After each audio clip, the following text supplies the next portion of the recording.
Minha gente, boa tarde para todos. Hoje nós temos aqui o uróboro introspectivo.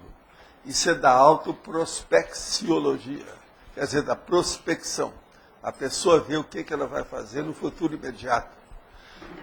O uróboro introspectivo é a técnica da autotensionização da consciência em circuito fechado, dentro do micro-universo consciencial, no estado da introspecção, autorreflexão, o recolhimento íntimo, empregando as próprias palavras mentais de modo racional e lógico. Palavra mental é aquela que você fala com você mesmo, você fala e responde. É interlocução, solilóquio. Agora, a reflexão íntima sobre as autoexperiências, a autoavaliação consciencial centrípeta, quer dizer, que vem de fora para dentro da consciência.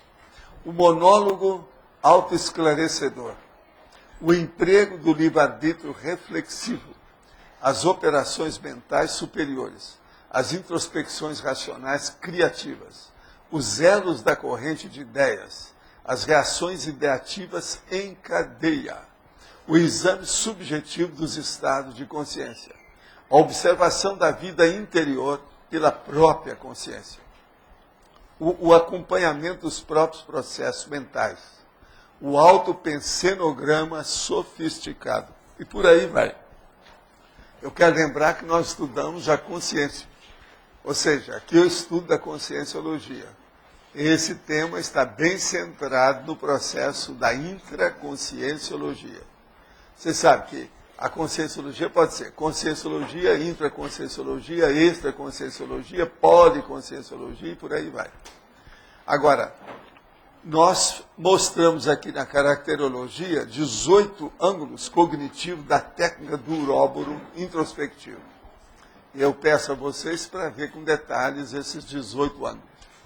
A técnica do uróboro introspectivo determina a estruturação mais avançada do desenvolvimento da reciclagem intraconsciencial, que é a recim, teática, para consim, homem ou mulher. Como analisa você o uróboro introspectivo na própria vida humana? A técnica do uróboro introspectivo vem ajudando você? Eu quero dizer a vocês que esse verbete tem 30 por 5. São 30 logias e 5 máximos.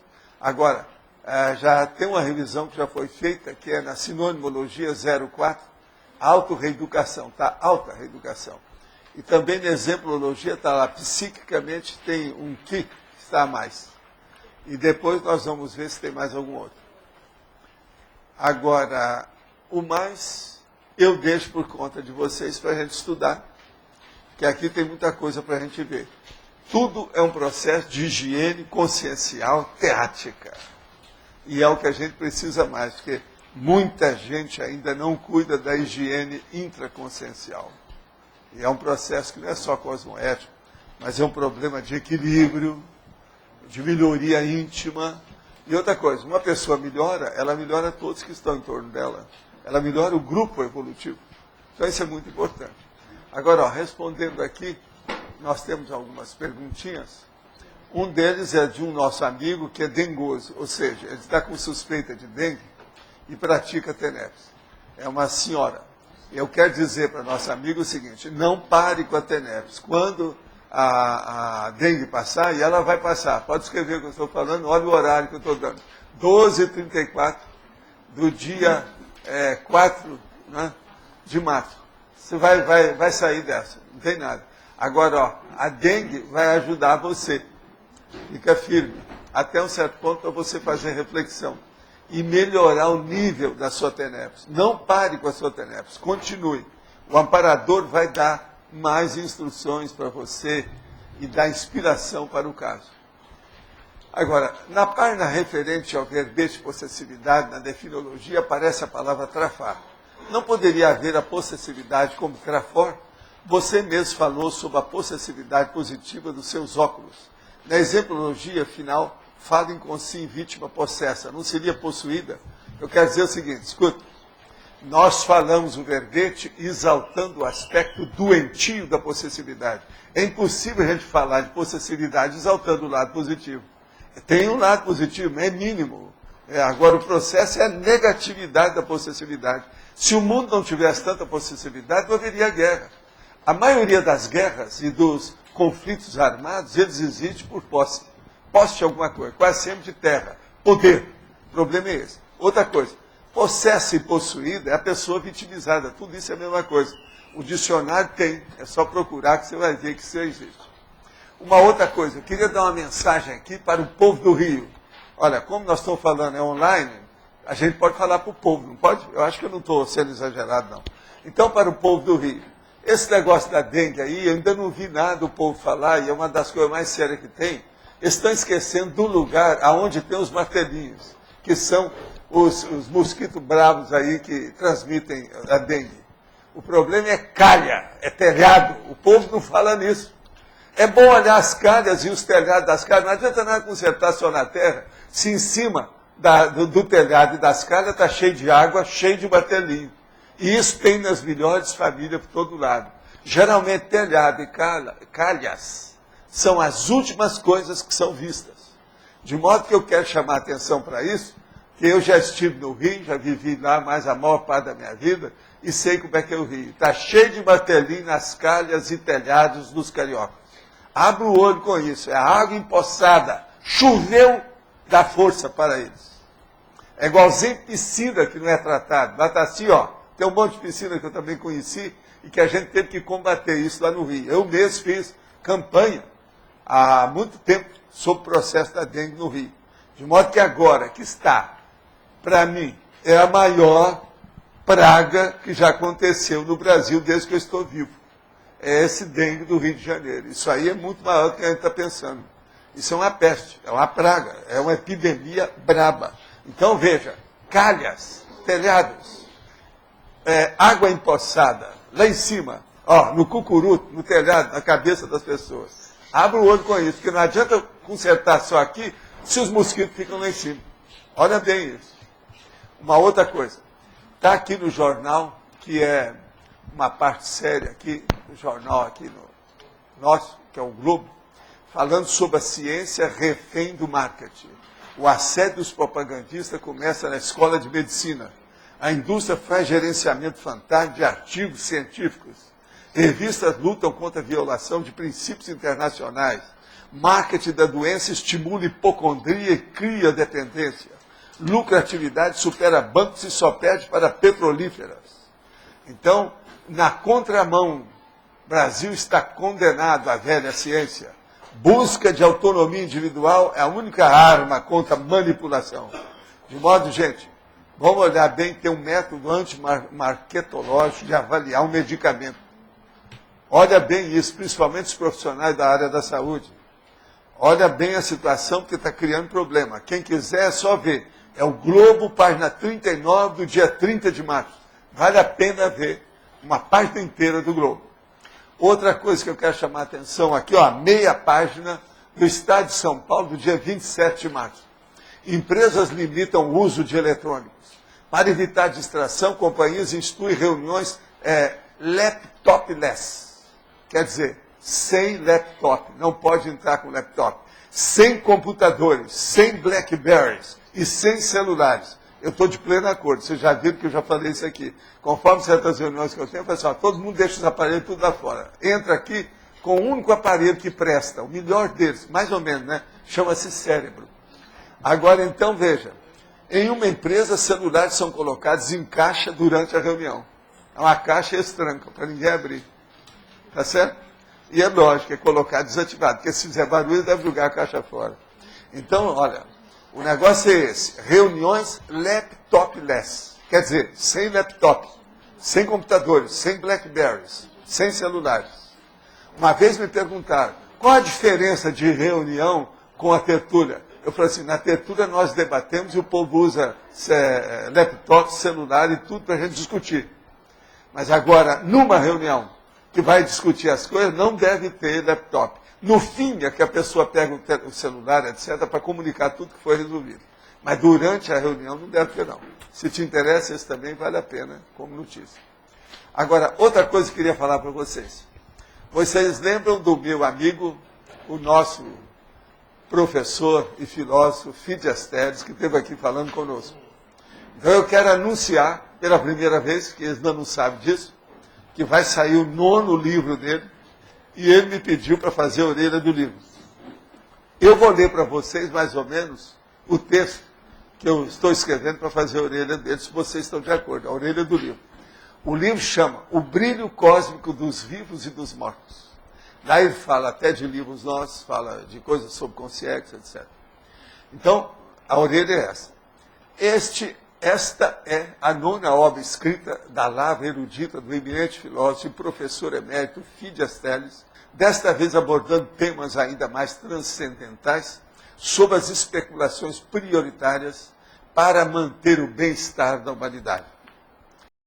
Na condição de consciência polivalente, multímoda, ou, vamos dizer, abordando megatemas dos principais linhas do conhecimento, Fídias Teles ultrapassa as dificuldades da divulgação das complexidades mais áridas, com estilo agradável e acessível a todos os leitores. Daí porque recomendamos a leitura atenta desta obra, concebida para acrescentar luz e esclarecimento às consciências em geral, pois os pseudo-mortos estão cada vez mais governando os pseudo-vivos. É aquilo que eu sempre falei, que ele sabe dessas coisas. O que é que vocês acham? Vocês estão de acordo? O livro deve sair. Eu já falei, quando ficar, que ele manda aí uma série para nós, que a gente vai mostrar esse livro aqui e vamos debater o livro, desde já. Vocês já estão sabendo, pelo menos, a orelha do livro. Se chegar até lá, tá certo? Agora, é interessante, já é o 9º livro dele. A coisa é séria, ele está trabalhando bem. Agora, eu vi que parece que tem a nossa Mabel aí. O Antônio não chegou aqui não, né? Também estou querendo ver alguma coisa com o Antônio.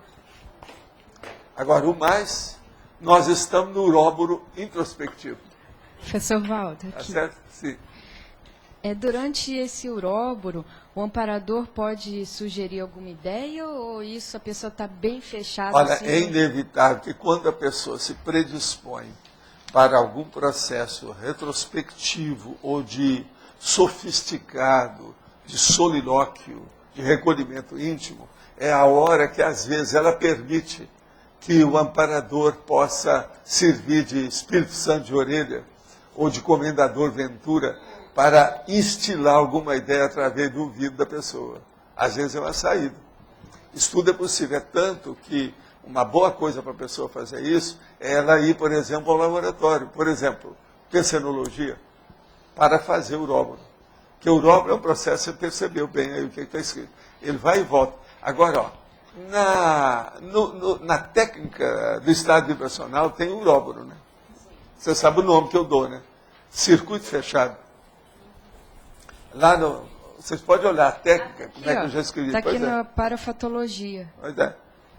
Uróboro energético, o estado vibracional em circuito Pois é, em fechado. circuito fechado, porque esse aí é que é uma coisa séria. Eu já falo nisso há quantos anos? Aqui na exemplologia, Sim. você podia explicar um pouco mais esse uróboro parapsíquico? O caso é o seguinte, uróboro introspectivo parapsíquico. A autopensionização da consciência expandida com o emprego dos recursos pessoais da paraperceptibilidade, por exemplo, a pangrafia, podendo chegar até o fenômeno da cosmoconsciencialidade. Isso aí é o top em matéria de, para mim, do ponto de vista de abordagem sobre parapsiquismo, isso é o top do processo autoconsciente do parapsiquismo. A pangrafia é a hora que reúne uma série de fenômenos e você faz a confluência desse fenômeno para um objetivo único. Aquilo, então, o que se passa? Essa convergência, essa confluência amplia o modo, a panorâmica da abordagem e você tem uma visão mais profunda disso. Com isso, então, você entra na cosmoconsciencialidade. Antônio, eu queria saber, você está com a revisão lá da antiviolência e outras coisas mais, não está? Ah, então tá. Eu só queria saber para ver o top da minha situação, como é que eu estou hoje. Que tem mais coisa depois disso. Obrigado, viu? Como que a pessoa faz para sair desse uróboro intrafísico e ela começar a experimentar algum nível de uróboro? Eu acho que ela precisar de ter mais introspecção e permitir, através daquilo, a técnica da passividade ativa, permitir que o amparador de função extrafísico possa ajudar a desenvolver o processo. Porque o problema aí, ela tem que sair um pouco da coincidência, ela tem que ficar um pouco descoincidida para chegar nisso. Eu acho muito difícil alcançar um nível de pangrafia avançado sem uma autodescoincidência também, pelo menos inicial. É necessário que a pessoa esteja um pouco livre do processo da holossomática. Mas assim, pangrafia já é muito avançado, mas antes disso, o que a pessoa poderia experienciar? Antes disso, o que eu vejo é ela começar a trabalhar principalmente com projeção. Né? Mesmo que seja uma projeção em cima da cama, no leito, no quarto, uma coisa assim mais un petit comité, mas que já possa, por exemplo, mostrar a ela uma condição de autobilocação, por exemplo. Ela ter confiança nisso. E ela começar a trabalhar, por exemplo, com o alto abraço. Ela abraçar o próprio corpo e chegar a um nível que ela não vai se interiorizar. Entendeu como é que é? Isso tudo pode ajudar demais. Sim. Paulo, eu vi uma reportagem agora numa revista Fantástica, eu tinha visto essa semana, de um rapaz que ele estava em crise e tal, emocional, aí ele resolveu fazer uma técnica de passar 15 dias sem falar nada. Ele vivia a vida dele, mas sem... Isso é antigo. Isso aí, você já viu alguma coisa que falou do Apolônio, né? Isso aí é o processo da pena do silêncio. Onde é que tem as isso? igrejas, as religiões usam isso demais. E às vezes é o seguinte, a pessoa fica em voto de silêncio durante 1 ano, 2, 3, 5. Isso é muito comum. O que é que tem? O que você quer saber? Não, eu queria saber se tinha mais alguma coisa sobre se você já tinha visto. Uma pessoa que fala demais, que tem verborragia, é uma boa, né? Ela entrar num voto de silêncio durante a temporada. Sim. Sempre vai ajudar para ela pensar mais. Quem fala muito sem pensar é problemático. Você tem que pensar. Uma outra coisa, advogados, por exemplo, eu sou obrigado a falar muito. Professor, é obrigado a falar muito. Eu dou aula, eu sou obrigado a falar muito. Isso é a vida. Agora, a gente tem que ter reflexão. Eu, por exemplo, como eu falo 2 horas aqui com vocês, eu evito estar conversando muito quando eu estou fora. Eu fico quieto.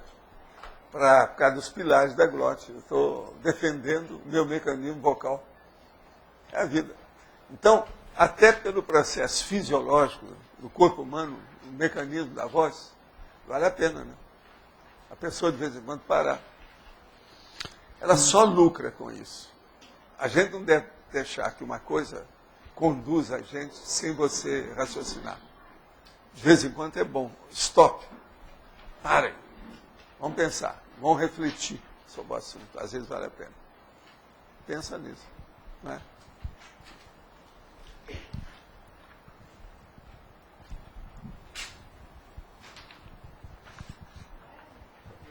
O que leva uma mulher a ficar sendo como superprotetora, e o que se pode fazer para que ela pare de ser assim superprotetora? Onde pode ir para cortar o mal pela raiz? O que os filhos podem fazer para repelir esse tipo de postura, pelo menos de forma paliativa, quando não dá para cortar o lance? Quando não dá para fazer nada, pode falar de alguma postura intraconsciencial para os filhos adotar, de modo que não se sintam mal com as intrusões da mãe, ou com as tentativas de vampirização dela, no caso em que ela é solteira e desconta as carências dos filhos?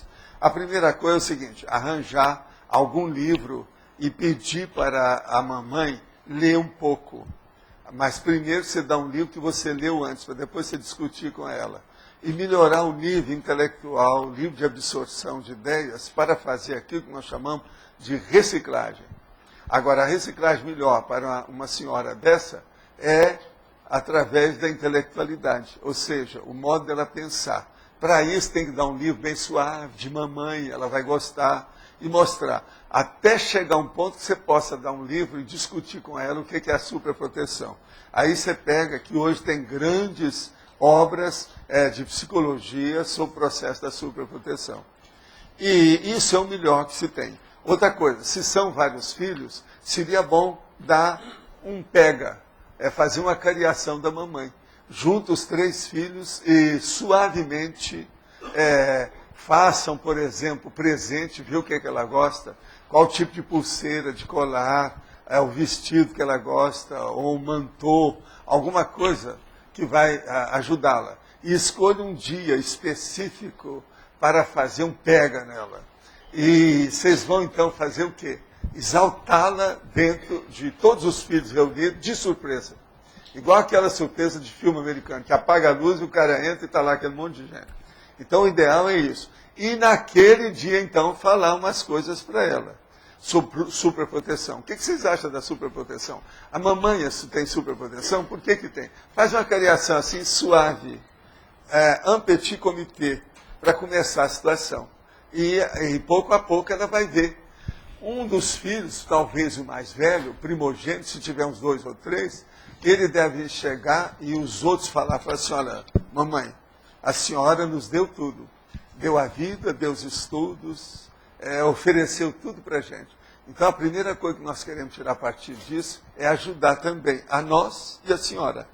Então eu estudei muito, e uma das coisas que eu fui estudar foi superproteção. E eu vi que é um bom caso para a senhora saber o que é que pode saber. Enfim, eu estou devolvendo aquilo que a senhora nos deu. A senhora nos deu estudo, eu estou devolvendo esse mesmo estudo para a mamãe. Então veja, estudo deve ser feito com muito amor, com muito carinho, mas com muita realidade. Entende? Não é luva, entende? De pelica, não. Fala nem também indireta. É falar tudo claramente, com naturalidade. Não há mãe que resista a isso. E, no fim, um dos filhos pode falar assim: a senhora está vendo? Nós estamos estudando, nós devemos tudo isso à senhora. A nossa consciência está crescendo. O nível da maternidade já vai melhorar daqui para frente. E por aí vai, tem muita coisa para tirar nesse proveito.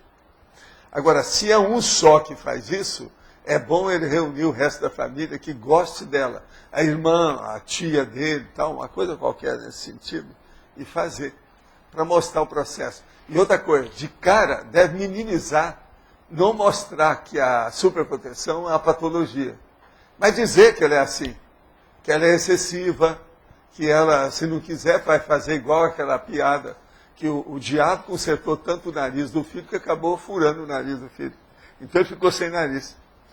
Entende? Então o processo todo é esse. A superproteção leva a essa realidade. Vale a pena. Eu acho que é um bom desafio para todos estudarem o processo da maternidade. E estudar também a reconciliação dos processos. Agora, ficar sobre a canga de uma superproteção sem falar nada, isso é escravatura, está errado. Isso é cumplicidade. É para ajudar a mamãe. Na próxima vida, ela não vai ser mais assim. Mas, Valdo, assim, tirando como conclusão de tudo o que você falou, eu não sei se eu estou errada, mas a pessoa, ela vira superprotetora por falta de trabalho intelectual? Quase sempre. Quase sempre. Se ela estudasse mais, ela já teria lido alguma coisa sobre proteção, superproteção. Isso é uma das coisas que é muito comum, todo mundo fala nisso. É um dos pontos altos da psicologia desde o início. Já tem, quanto? Décadas. Mas décadas. Então a pessoa ela não sabe que é assim. E outra coisa, nunca o câncer dá na pessoa, é sempre no vizinho. Ela nunca acha que ela é. Não, a fulana que é, eu não sou. Então, agora, a partir dos filhos, ela não tem saída, está encantoada. Agora, tem que fazer o encantoamento dela, colocar no canto, ela não ter saída, mas suavemente, com muito amor e carinho. Não é para fazer a mamãe chorar. Faz tudo na base, por exemplo, assim, do fair play. Você está entendendo? Com otimismo, com diversão, com alegria, mostrando pouco a pouco. Agora, um livro sempre ajuda, né? E mostrar, se quiser, pode já dar um livro até frisando, marcando tudo sobre superproteção. Mas, Valdo, eu queria dizer assim, não só por a falta de informação que a pessoa tem por o fato de não ser intelectual, sino por o vazio que a falta de intelectualidade pode trazer para a consciência. E a consciência, ela opta por ser... Não, isso é depois, esquece. Ela tem que saber que ela é superprotetora e reconhecer isso. A partir disso, ela vai partir para melhorar a situação. Ela vai se curar. A superproteção é um instinto da fêmea. Você está entendendo? Isso não tem jeito. Outra coisa, a pessoa não precisa ter parido, ter dado à luz para ter superproteção. O que eu já tive de mamãe superprotetora na minha vida, que não me pariu, não está no gibi. Isso faz parte do serviço. Teve até aquela que carregava uma bereta dentro da bolsa e queria acabar comigo para aliviar a minha vida. Todo mundo sabe disso. Eu tive 3 casos desses assim. Isso é superproteção.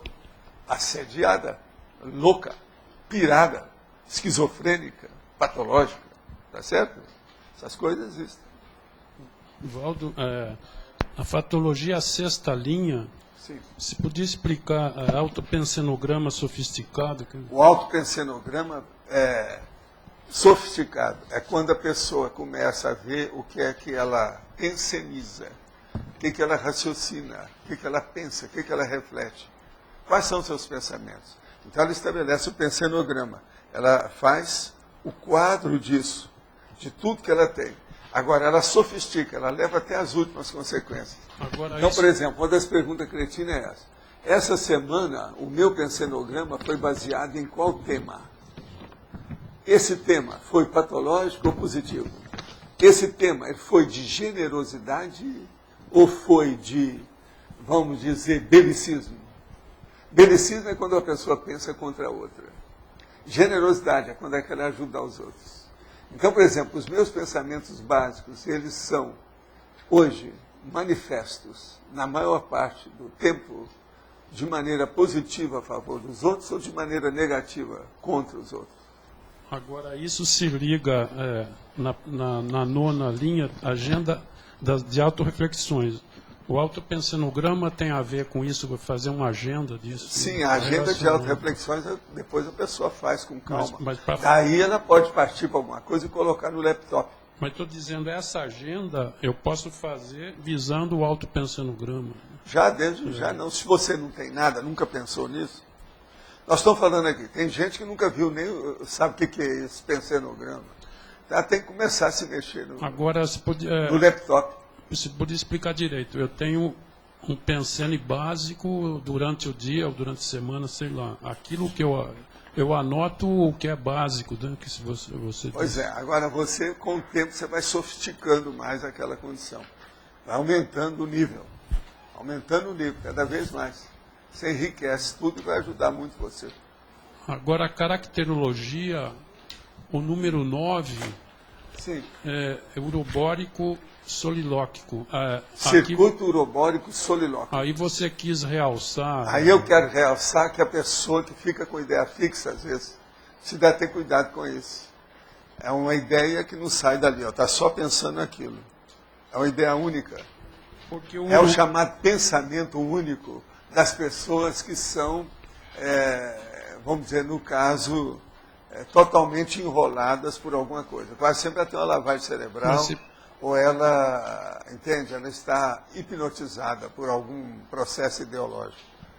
que você pôs 2 termos que são basicamente a mesma coisa, não? O quê? O urobórico e solilóquico. É próximo, não é que é a mesma coisa, Não, é próximo. só aproximações sim, mas ele não tem nada igual. O que você Não, mas quer mais? porque eu estou em dúvida, se não tem nada. Você tem dúvida, você tem direito de ter dúvida. Entendeu? A sua saúde. Não, ele está bravo comigo. É assim, ó, é que eu acho que...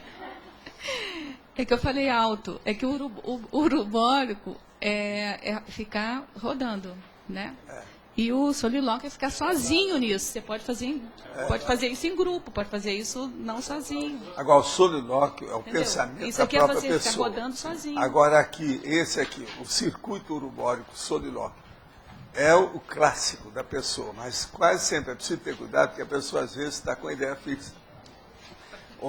Dentro da psiquiatria, o nome disso é monoideísmo. É aquela pessoa que está na rua e fala assim, o Joaquim morreu. Ele anda mais um pouco e fala, o Joaquim morreu. Anda mais um pouco e fala, o Joaquim morreu. E acabou. Ele só pensa que o Joaquim morreu e acabou. Aquilo criou um trauma nele e ele fica falando na rua. Vocês já viram personagens de rua assim? Eu já vi muitos. E já tratei de muita gente assim. Entende? O pior é quando fala um palavrão. No meio esse pensamento é um palavrão. Esse é o pior.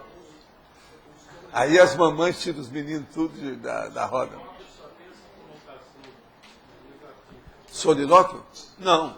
Solilóquio é o pensamento íntimo da pessoa, não tem nada que ver. Não se pensa se é negativo ou positivo, o problema é seu.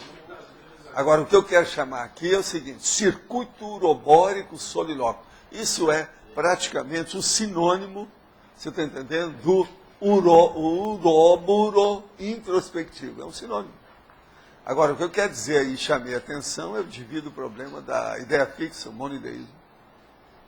A pessoa tem que diversificar o que ela pensa, né? Senão, que droga é essa? Virou vegetal? É árvore? Não, não é. Pelo contrário. O solilóquio é importantíssimo. Pelo contrário, o recolhimento íntimo é negativo para quem é patológico, mas não é. Em tese, não tem nada a ver com isso. Nós temos que ter solilóquio. Na hora que você vai dormir, todo mundo aqui tem solilóquio. É lógico, reflexão íntima, o solilóquio, o recolhimento íntimo, tudo é a mesma coisa. Solilóquio é a pessoa que pensa por ela. Ninguém está falando se é negativo ou positivo. Tá certo? Em tese. Professor, você poderia explicar melhor o hermafroditismo como antonímia? A antonímia, hermafroditismo. Vamos entender. Hermafrodista são os dois sexos dentro da própria pessoa em circuito fechado. Isso não tem nada a ver com o uróboro. Você acha que não tem? Mas é bem parecido, né? Uma pessoa vai falar, não, eu sou duplo. Então eu sou uróboro sexual. Até um certo ponto, o hermafrodita é uróboro sexual. Tá certo? Não é o contrário que a gente quer dizer aqui? É antônimo, antagonismo. Outra coisa, o hibridismo, por exemplo, de muita coisa, às vezes, não é uróboro. Aqui eu estou falando de alguma coisa de hibridismo, parece que tem um lugar aí que a gente fala.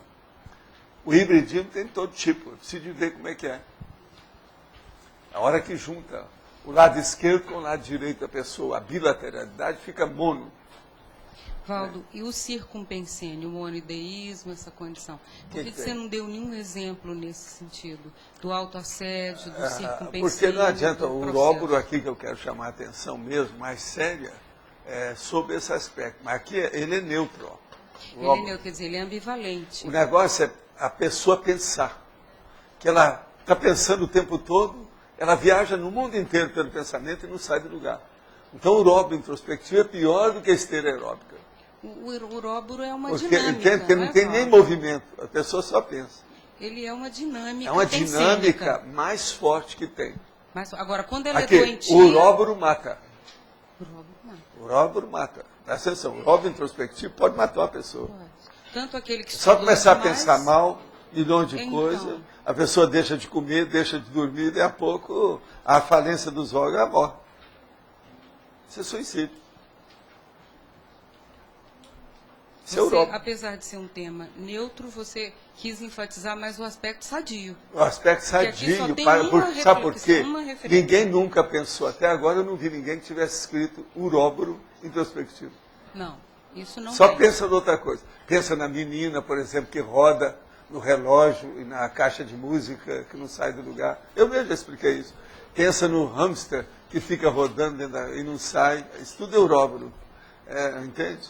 Pensa na cauda da cobra que morde, que é mordida, que morde pela boca, né? Morde a própria cauda. E coisa desse sentido. Mas, por exemplo, o problema é a pessoa com ela mesma. O hermafroditismo mesmo, ninguém nunca pensou nisso. Eu não tinha pensado. Pois é. Agora, veja. Agora, eu estou chamando a atenção, é o estudo da consciência, né? Agora, se é uma dinâmica e muda a qualidade, ele pode se tornar uma coisa favorável. Quer dizer, Pode. fazer isso muita gente sabe, só que é com a qualidade comprometida. Não, e não é só isso. Aqui, ó. Eu mesmo já falei aqui, uma pessoa deve ler o tempo todo.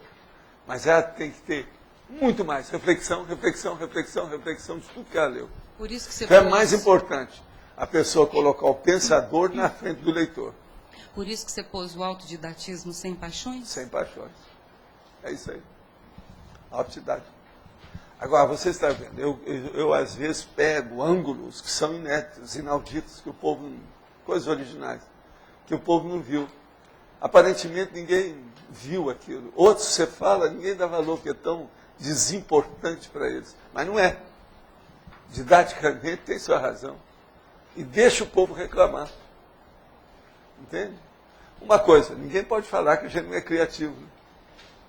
Há uma criatividade nisso, uma inventividade, uma heurística muito séria. E a autoprospecciologia, olha só o nome que eu estou dando aí da linha que está isso. Muito sério isso aí. Eu considero isso um assunto seríssimo dentro da consciencialidade. Nessa antonimologia que você colocou, uróboro masoquista. Pois é. Quer dizer, você quis caracterizar. É a pessoa que se mata. É esse pensamento. É a pessoa que mata. O pensamento mata. Antigamente o nome dessas pessoas era... Não, ele é cismático. Ele sofre da cisma, é a doença da cisma. É cisma. Lá em Monte Carmelo, em Goiás, eu lembro dos velhos todos, na década de 30 e 40. Fulano não sai de casa, ele sofre da doença da cisma. É cisma. Acabou. Agora, eles perguntam, o que foi? Ah, foi por causa da guerra de 32. O outro pergunta, mas o que foi? Foi a mulher dele, a paixão, que ela fugiu com o vaqueiro. Lembro disso como se fosse hoje, até as caras da pessoa. Oswaldo, Doença da cisma. Se você caracteriza... 1930. Se você caracteriza o uróboro masoquista e como antonimologia, a abordagem que você está fazendo, ela é mais homeostática. Positiva. Ela é pois homeostática, mas ela eu não, eu ponho neutro, porque tem as duas coisas. Senão amanhã tem uma pessoa, mas tem um aspecto negativo, você mesmo está falando. Outra coisa, em matéria de abordagem científica, Malu, guarda isso para o resto da vida. A maioria de tudo que você fizer é neutro. A ciência ela pode ser muito boa e pode ser péssima. Isso é neutralidade. Toda pesquisa em tese é neutra. Raramente a gente pode chamar que uma coisa é só patológica, isso é muito mais fácil. Mas muito mais raro é você falar que uma coisa é só positiva. Muito difícil. Por isso que eu tenho essa tematologia, que já criou muito problema aí com muita gente. Agora, é um tira-tema, né? É um tema, tira-tema. Tema central, neutro. Cada pesquisa. Agora, aqui há aspectos originais disso aqui. Nesse tema de hoje, sério. Vale a pena pensar. Na Pode caracterologia, o número 6 e o número 15.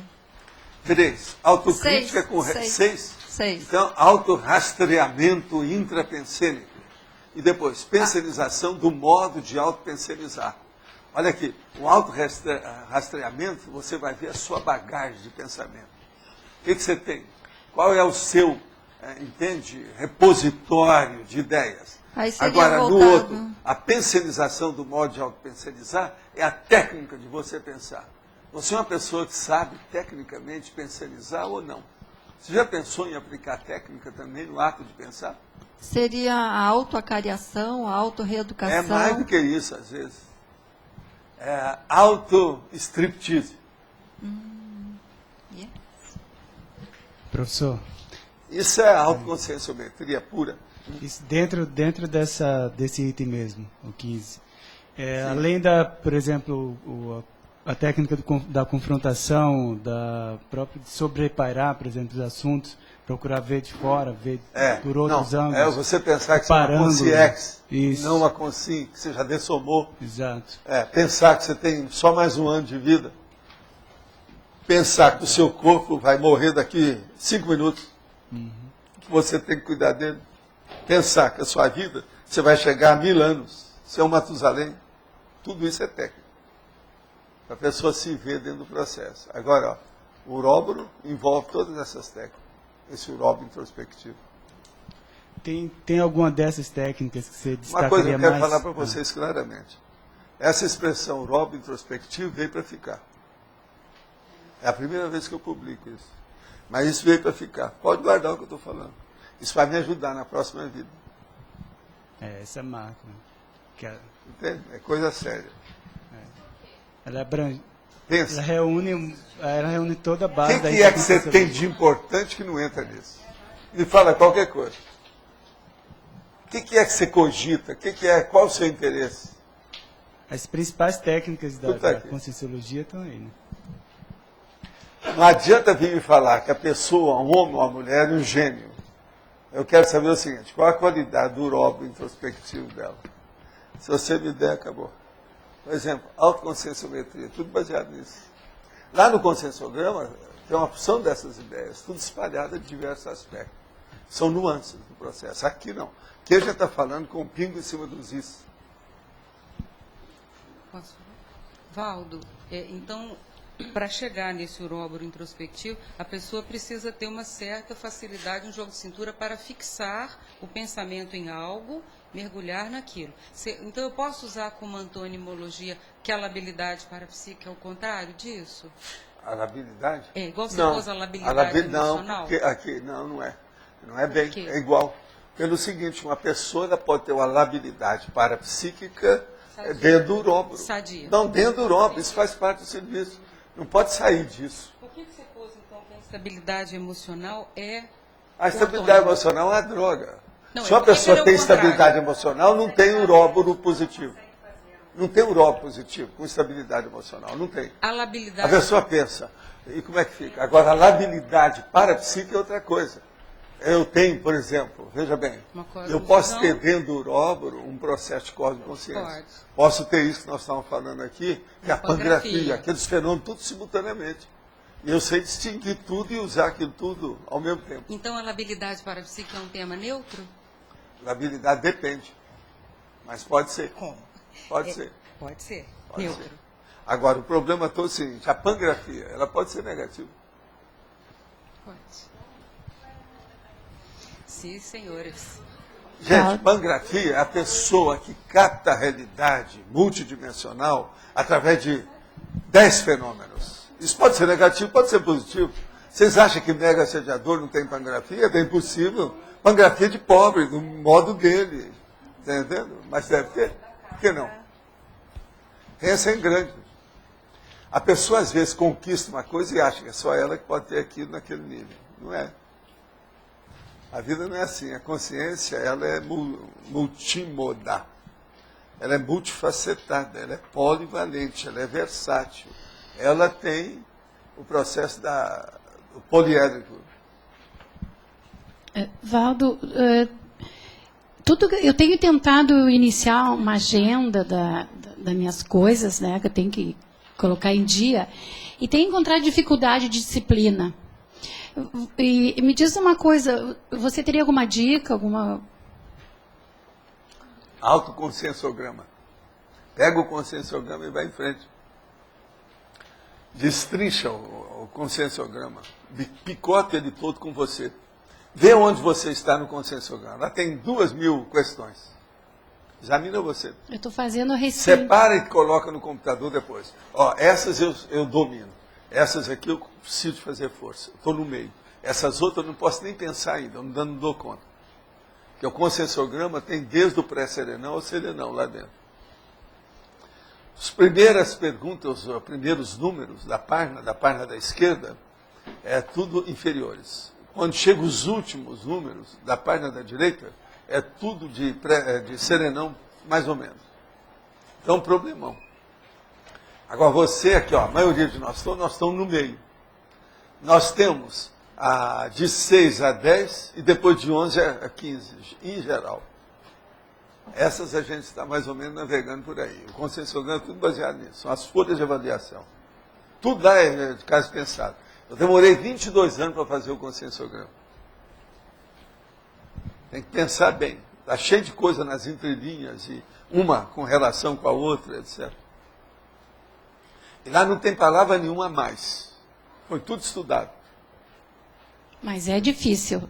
Estou fazendo a recém... Ele é pequenino, mas resolve. É pílula de vida do Dr. Royce. É muito difícil e lento, eu estou achando. Pois é, agora o processo é que precisa levar isso para 50.000 itens. Lá só tem 2.000. Está muito fraquinho ainda o conscienciograma. Enfim, é um manual, né? Todo manual é para a pessoa carregar na mão, é coisa para começar, né? Valdo, aqui você falou no número 6 do autorrastreamento intrapensênico para você ver a sua bagagem. Eu não entendi. Autorrastreamento intrapensênico. Você tem que rastrear você. O que você tem? Onde começou, isso? Não, o que você tem? Quais são as suas ideias? Quais são os seus trafalhos? Quais são os seus trafores? O que você é? Agora, qual é o almoxarifado de ideias seu? Almoxarifado de ideias. Qual é a sua bagagem ideológica? Qual é o montão de interesse que você tem nessa vida? Onde é que está esse montão? Como diz o cara, pode ser um monturo, só tem interesse sujo.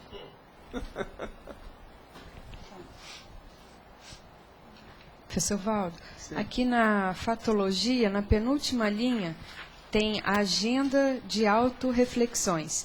Aí eu queria saber se é mais ou menos assim, igual a gente marca a hora para ir no dentista, tudo, se assuntos mais sérios, em vez de a pessoa ficar assim, fazendo as coisas no dia a dia pensando, se ela devia marcar uma hora para pensar naquilo, é isso? Eu acho que é bom, mas olha, a primeira agenda de autorreflexões é essa aqui, ó.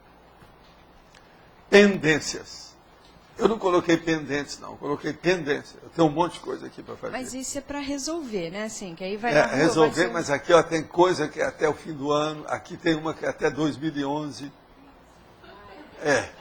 Tem tudo aqui. Isso é a minha pendência. Ó, eu já andei riscando a opção de coisa. Tá vendo como é que está escuro? Isso tudo eu risquei do ano passado para cá. Agora, tem umas coisas muito engraçadas. Eu coloquei neoverbetes, pronto, mínimo 45, manutenção. Eu estou com 97 já há meses. Eu dupliquei o negócio só para chatear, né? De vez em quando eu cuspo nessa agenda. Quer dizer, eu consigo superar o processo. Entende? Mas aqui ó, tem umas coisas dificílimas. Outra coisa, tem uns dados também, que só eu sei. R, D, RC, isso tudo é alto nível de coisa. Agora tem processo de saúde, exame que eu faço, como é que é? Exame periódico, check-up. Está aqui, ó, Tertuliário 2008. Vamos ver se fica pronto. Está aqui desde o ano passado. Entende? Agora, está aqui também para você. Aqui, ó, Mega Complexo Cultural Holoteca. Está aqui escrito já há muito tempo. Vila Consciências com 2 L's e Consciência com T. Entende? Então está tudo. Então deixa eu perguntar de novo, de outro jeito. A pessoa tem que tomar uma decisão. Então, ela deveria, assim, fazer um uróboro introspectivo, assim, na casa dela. Eu acho que todo o processo de agenda e de registro deve ser, de tempos em tempos, com bastante rigor. A pessoa tem que revisitar aquilo. Vocês lembram que eu falo que na minha empresa, as minhas empresas, nós não tínhamos balancete, não. A gente tinha um balancete quinzenal, não era mensal. Então, por exemplo, eu gosto, quando eu consigo superar uma das minhas marcas, de ir lá depressa e riscar tudo. Eu me sinto gratificando a mim mesmo com isso. Esse é o presente que eu gosto de dar para o Valdo. Mas aí, professor Valdo, tem coisa que não é reflexão, é assim, vai no banco, vai ali, vai Não, aqui. isso aí é tolice, isso aí é a rotina útil. Isso aí eu não preciso de marcar, porque ela não sai nunca da mesma situação. Se é um processo muito sério, uma coisa nova, aí eu marco. Assinar um documento, por exemplo, do cartório no dia tal. Essa semana passada eu tive na cidade para fazer isso. Mas uma dúvida que Quem eu tenho tem assim, imóveis ou qualquer coisa tem que mexer com o cartório, não tem jeito. por exemplo, tem duas formas de pensar sobre os assuntos. Um, você está no seu dia a dia e aquilo rodando na cabeça. Sei. E outro, você deixar aquilo de lado e separar uma hora só para parar e pensar Sei, naquilo. mas isso aí é outra coisa. É bom você anotar mesmo para fazer isso, que às vezes você esquece. Mas o ideal Outra coisa, como eu mexo com uma porção de coisa, não é fácil. Por exemplo, você pode perguntar assim, qual é a sua agenda da madrugada? Eu tenho. Eu posso te falar que já é tanta coisa, são tantos anos trabalhando, que eu tenho, por exemplo, uma parte básica séria. Atualmente, por exemplo, eu tenho 3 diretrizes básicas da minha agenda da madrugada, que é terrível. Primeira, número 1, concluir o verbete em andamento. Número 2, fazer as reinserções e inclusões do dia, quer dizer, no caso, da noite, né, da madrugada. Terceiro, conceber e começar o neoverbete novo, aquele da madrugada. Por exemplo, 3, 4, 5, 6, 7 horas, toda noite eu faço isso. Essa noite, então, veja bem, terminei o verbete, fiz inserções de um monte de coisa, eu aumentei lá várias páginas do original, que já está com 3.209 páginas. Você vê que eu aumentei, a última vez que você mexeu, toda vez que você vai lá, eu aumentei algumas páginas, devido a essa reinserção. Agora, outra coisa, já comecei também um verbete novo, que está lá, o título já está com ela, para ela estudar lá na etimologia. Como é que é a etimologia? Lê aí, tá tudo. Vocês ouviram? Isso tudo é o meu da madrugada. Agora vê, se na madrugada eu sou assim, pensa no resto. Mas eu ainda continuo com uma dúvida. É assim, se a pessoa continua fazendo as coisas do dia a dia, pensando num assunto sério, Sim. os estímulos externos às vezes servem de informação para aquela Serve, análise. mas isso é enriquecimento. Mas, é um plus, mas isso é um às vezes upgrade. também... E é gratuito. Mas dependendo de como é feito, os estímulos externos assediam. A Não, pessoa eu fica não assim, deixo isso, não. Para isso é que tem... o que há? Você não tem higiene mental? Higiene consciencial. Eu não entro nisso. Mas o que eu queria saber é assim, é melhor ficar pensando... É aquele negócio aqui da ansiedade que eu estava falando com ela. A ansiedade do outro não me pega. É o negócio dos 15 minutos. O acidente de percurso do nosso amigo não vai me pegar, porque eu só espero 15 minutos. Eu queria saber se é ideal ficar pensando nas coisas, fazendo tudo junto, ou se o ideal é... Não, o ideal é fazer tudo junto, mas tudo regrado, sabendo o que vem primeiro, o que vem depois, o que vem em terceiro lugar, quarto, quinto. Nunca deixar o caos tomar conta de você. Eu não deixo. Por isso que meus objetos, minhas coisas são tudo arrumadas. Lembre-se daquela história, Deus lá do Rio, o povo até implicava comigo. Eu chegava no dia e falava assim, quem esteve na minha mesa? Mexeu na minha mesa. Porque está tudo no lugar certo. E outra coisa, nem sempre a mesa está igual que era no dia anterior. Por que é que eu sei? Porque a pessoa não saiu da técnica que eu tenho para arrumar as coisas. Então não adianta. Outra coisa. Agora eu vou contar uma coisa que às vezes nem o Everton não sabe. Ele é que trabalha mais comigo lá dentro. Eu, por exemplo, eu sei quando o Everton esteve lá sem eu ter ainda aberto a porta. Por quê? Ele dá 2 voltas na chave, eu dou uma só, que é para ficar diferente. Então eu sei se ele esteve lá. Então, a hora que eu vou entrando, eu vejo que a chave está dupla, ele esteve. Então, eu já sei que tem alguma coisa, eu preciso ir lá ver o que eu vou fazer. Agora, veja, são detalhes de louco, né? Uma pessoa vai pensar numa coisa dessa, esse cara é louco. Louco é a vovozinha. Agora, veja, eu sou detalhista assim, que eu me lembro, na época do ginásio eu já criava problema com meus colegas. É por isso que eu acabava fazendo aquele negócio, né, do queijo cabacinha. Não, você me dá aí os queijos cabacinha e todo o doce de leite que você recebeu, eu te explico isso tudo aí.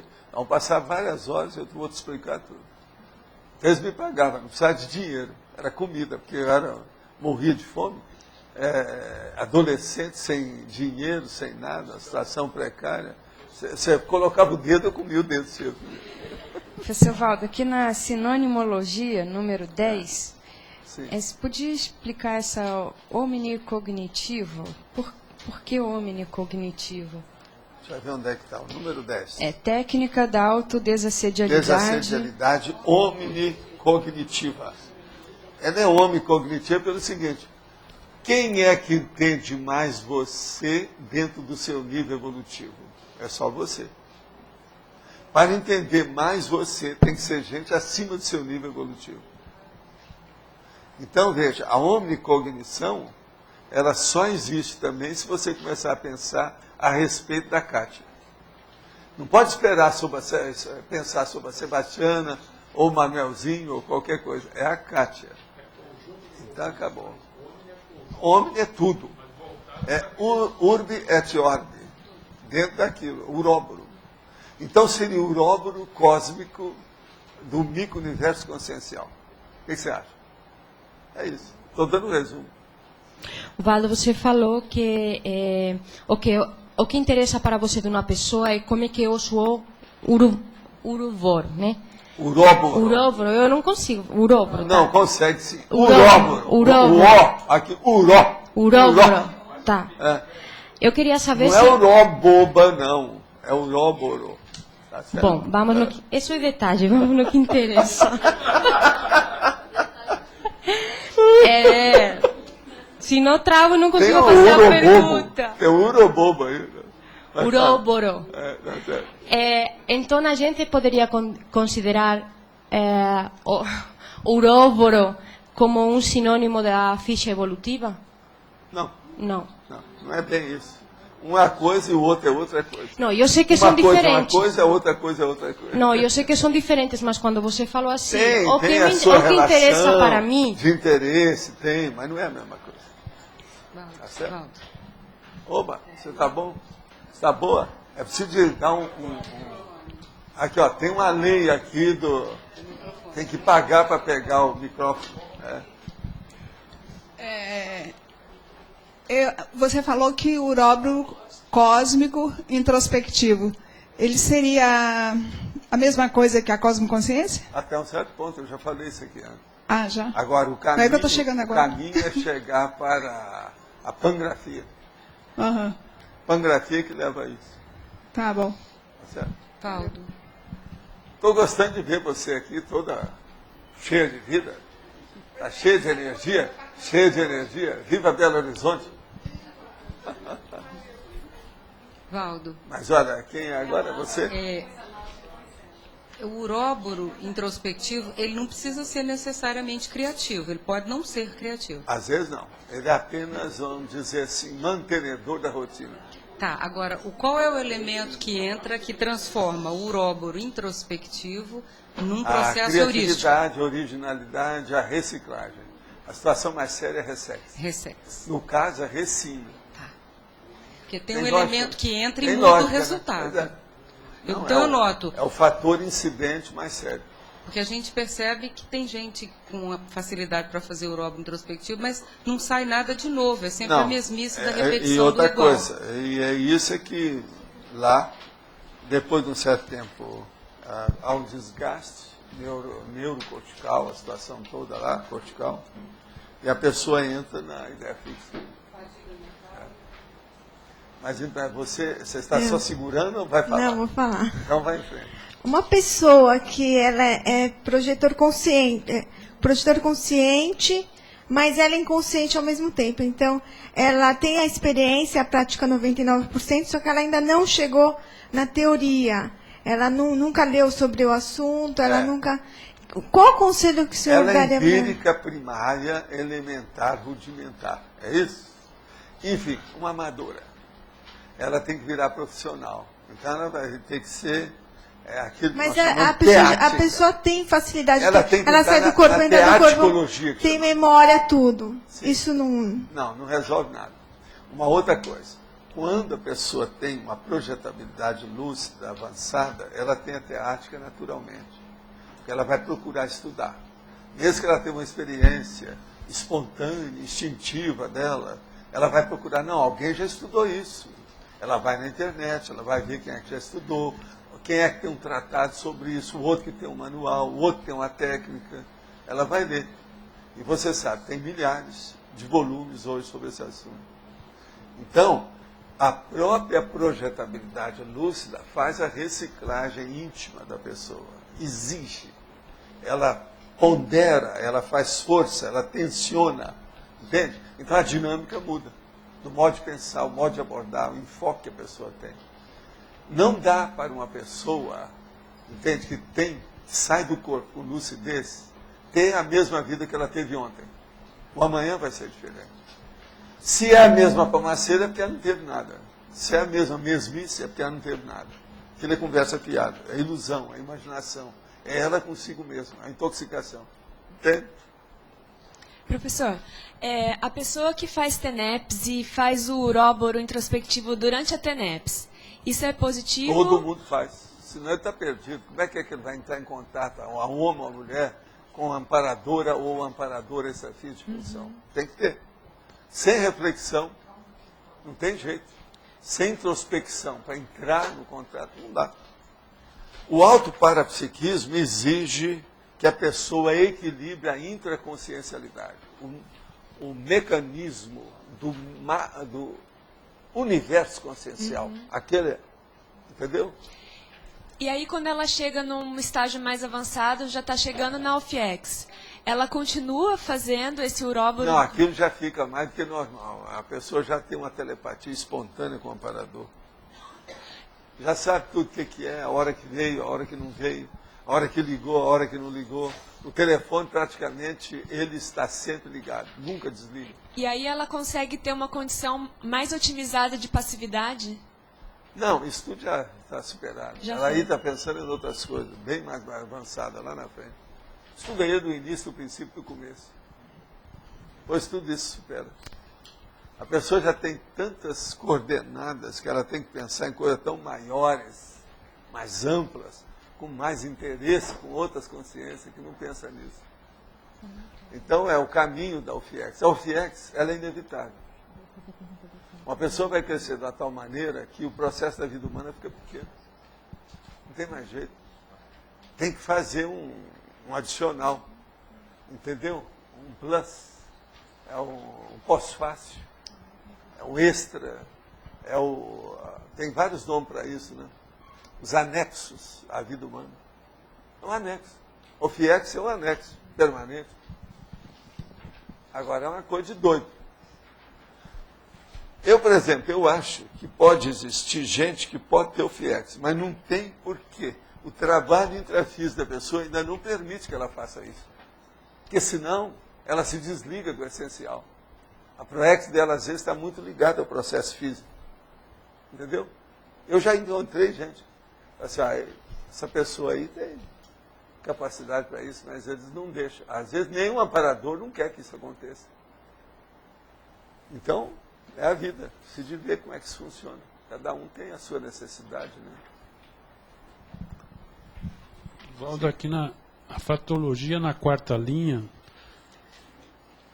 os elos da corrente de ideias. Sim. Aparentemente é simples isso aqui, para mim é bem complicado. Isso. É das coisas mais difíceis que tem.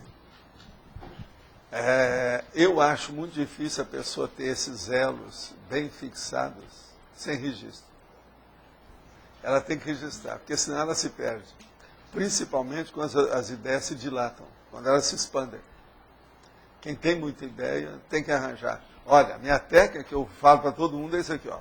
Pasta L, que no Brasil tem, isso é uma benção. E papel branco lá dentro escrito. Você escreve. Isso é a base do processo do elo. Mas esse elos também... Tudo que eu faço é baseado em pasta. Olha aqui, ó. Só desse lado aqui, quantas pastas eu tenho hoje, ó. Tudo tem sua razão. Eu provo. Eu não posso julgar fora. Tem 5. Cada uma tem as divisões para que lado que é. Mas como é que você organiza isso na... Isso vem espontaneamente. Depois de anos que você já faz, isso é automático. É do jeito que eu uso o dedo. Eu não penso para usar o dedo. A mesma coisa, eu não penso para usar isso. Agora, esse elo, por exemplo, na questão dos verbetes, você põe lá a remissiologia, que tem um elo maior. Isso seria um exemplo de elo, né? Quando você pega a remissiologia, eu estou fazendo o elo para as outras pessoas, não é para mim. Não, sim, mas é um exemplo... É um exemplo assim, mas é o generalizado para os outros. É para outrem. Então, veja bem, é outside, é centrípeto, é lá fora. Não é intramuros, não é intraconsciencial, é extraconsciencial. A remissiologia é isso para mim. Eu não preciso disso. Em seguida, aqui tem as reações de ativas em cadeia, que, vamos dizer assim, está próximo disso, desse elos. Então. Onde quer que está aqui? Tem o elos de corrente de ideias, o próximo, na quarta linha. As reações de ativas em cadeia. Isso... Uma coisa tem a ver com a outra, ou talvez seja as reações praticamente ideativas em cadeia. É a mesma coisa. Do Mas elo, agora né? O processo é que são reações. Uma coisa é elo, outra coisa é reação. Mas a reação o elo é que dá atenção, ou puxa, ou estica, ou... Como é que é? Faz o braço de guerra. Tudo a ideia é isso. Agora essa... Eu, por exemplo, aqui, o que é que eu faço mais? Arlindo, só para você pensar. Eu trago mais elos da corrente de ideias, ou eu crio mais reações ideativas em cadeia?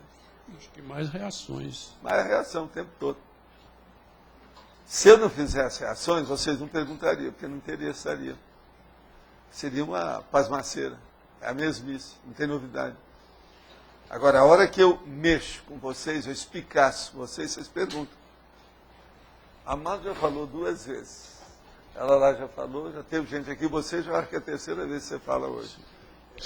Eu já mexi com você. Ela já falou 2 vezes, já. Eu mexo com vocês. Isso é reação ideativa. Você está entendendo? Eu estou mostrando tudo à base dos fatos, ó, do momento. Agora você anota várias palavras, sei lá, termos. Eu não tenho preguiça de anotar. Eu gosto. Eu amo a anotação. Eu amo a Mas anotação. você já tem esses elos aí, você já tem coordenado nas suas anotações? Tem. Bem... Tem muito mais do que isso. Isso aqui, ó, é sempre um pedaço daquilo que eu tenho. Nunca eu trago tudo. Tem um ponto de ase guardado comigo. Agora, pode achar dentro do O jogo, verbete. para mim, está em andamento. Nada acabou. Eu não dei checkmate em ninguém, nem recebi. Dentro de um verbete, aqui dá para tirar exemplos de elos e reações, tudo aqui, dentro de um verbete. Pode, um monte deles. Deve É ter só um você monte olhar. aqui. Né? Pode sim. Examina bem determinadas sessões. Hoje já tem sessões que podem te ajudar muito. Vou começar a examinar isso. Comece a examinar as sessões mais sofisticadas, essas que ficam dentro do processo que eu chamo de detalhismo. São esses das logias. Ó, esse aqui ainda não está ainda escrito as divisões. Então, por exemplo, ó, o detalhismo começa aqui na binomiologia e acaba na interdisciplinologia. Esse aqui tem pouco, ó. Tem 7 sessões só. Examina essas. Essas podem te dar uma porção de os elos da corrente, Pegar as toda a reações, logia, tudo aí dentro. todas as logias. Vale a pena. Vou começar. São logias específicas para dar o detalhismo. Né? Mas agora, o que é que falta? O interessante, quer dizer, disso aqui de elo, tudo é a gente encontrar, pesquisar para encontrar. Porque é só você que vai saber, porque é você que pensa. Seu pensamento é diferente do meu. Qualquer coisa minha é de fora para dentro. Isso não resolve. O negócio é sair de dentro para fora. Sair de dentro. Veja bem, e sair de fora. Existe isso. Não é redundância, não. A pessoa que faz muito tempo que não tem dupla e que fica muito tempo pensionizando sobre isso, entra nessa condição de uróbio introspectivo. Qual é a implicância disso? É lógico. Qualquer pessoa que não tem dupla e fica pensando só naquilo, ela pode aumentar a carência dela. Essa carência pode fazer com que haja o processo da evocação. Essa evocação pode criar uma fantasia sexual. Essa fantasia sexual pode ser um belo assédio. Seria possível o uróboro parapsíquico diretamente com a utilização da internet, formando talvez o fenômeno da infopangrafia? Olha, tira o cavalo da chuva que está cheio de louquinhos por aí. Acho muito difícil. Eu quero só lembrar uma coisa. Toda multidão se nivela por baixo. Então, para você alcançar um nível muito grande através disso, tira o cavalo da chuva, porque não é possível. Por isso que eu falo, por exemplo, é impossível massificar a ciência. A conscienciologia, esses dados que nós estamos falando, não dá para massificar. A sua família aí, se estiver vendo isso aí, tem 17 pessoas. Eu garanto que deve ter algum que não está entendendo nada que eu estou falando e nem vai entender, nem no próximo ano. A vida é assim. A gatinha lá de casa, eu já fiz tudo para ela entender a metade disso, ela não consegue. Cada um tem um nível evolutivo que aguenta. Ontem o senhor falou sobre o arco voltaico, sobre essa técnica. Ela seria eficaz como um complemento ao tratamento da esclerose múltipla? Viria outro? O doente é uma mulher jovem com 21 anos. Olha, arco voltaico ajuda todo mundo. É energia tirando os bloqueios energéticos dos 2 hemisférios cerebrais. Pensa nisso. Então, nesse processo, sempre vai ajudar alguma coisa, sempre vai auxiliar no processo da terapia. Como se faz a autocariação cosmoética? Por meio de perguntas para si mesmo? Sim, para começar. Começa aí. Mas agora, uma boa coisa é aquilo que eu falo, pega o conscienciograma, que pode ajudar mais, e aprofundar mais também o questionário. As perguntas podem ser mais adequadas, mais inteligentes, mais abrangentes. Conscienciograma, vale a pena pensar. Pode falar, é você? Por favor. Professor Valdo, caracterologia, o item 13 Sim. fala sobre o Inventário intimista homeostático. Eu quero saber o que entra nesse inventário. É tudo que você sente, pensa e age mentalmente. É o pensene total em todas as suas manifestações. Intimista, quer dizer, na sua intimidade. Hoje em dia eles gostam muito de falar em processo, por exemplo, ali tem uma criação cinematográfica intimista, que é daquele nosso amigo lá da Escandinávia, e outros mais, que era um diretor, que era intimista. Então, tudo. Não, tem o Bergman, tem vários deles. Mas que coloca, por exemplo, aquelas cenas tudo pequenininha e a pessoa pensa. Então, o cara faz assim, demora 5 minutos, ele pensando. É um intimista. Para que o telespectador possa pensar igual ele. Isso é que é o processo do intimismo da situação. Outra coisa, o povão gosta de falar, não, esse filme é muito papo cabeça, eu não gosto. Eu gosto de filme de ação, que eu não preciso pensar. Quer dizer, pessoa que é bambu vestido. Ele não tem nada atrás da testa. Não é isso? Então, isso tudo é que é. Tem muito disso. O processo aí do intimismo é justamente isso. O que é que vocês agora? Depois dessa, o que é que você pensa mais do assunto? Como é que está? Sou eu agora. Agora eu peguei o microfone, professor. Sim, muito bem, dessa vez já aprendeu. Depois de 2 dias, terceiro, você saiu bem. Eu queria entender, me aprofundar melhor sobre o livro. Então, você vou trabalhar no livro, né? Então, você pega matemática, né? Vamos pegar o exemplo, o abertismo. E daí, como você faz para você filtrar todas as ideias que vale a pena você se aprofundar, vamos supor, sobre aquele tópico, se você está pegando sobre o abertismo. Registra. Tudo. E depois você faz a hora que você uma registra seleção. É como se fosse uma multidão pensando com você. Ah, certo. E você faz a multidão se nivelar por cima, que é diferente da multidão real. Aquela multidão intra-subjetiva é só sua. É você que está fazendo. Você pode elevar o nível dela. Sim. E com o registro, você enriquece, você fica mais inteligente. O computador, por exemplo, é uma bênção. Por quê? Ele é a extensão da nossa memória. Ele registra as coisas. É a melhor coisa que fizeram ultimamente para melhorar a holomnemônica da pessoa. É a memória. Vamos pensar nisso e registrar. Você aumenta. E outra depois coisa, com o registro, sobre... depois você pode julgar com seus termos.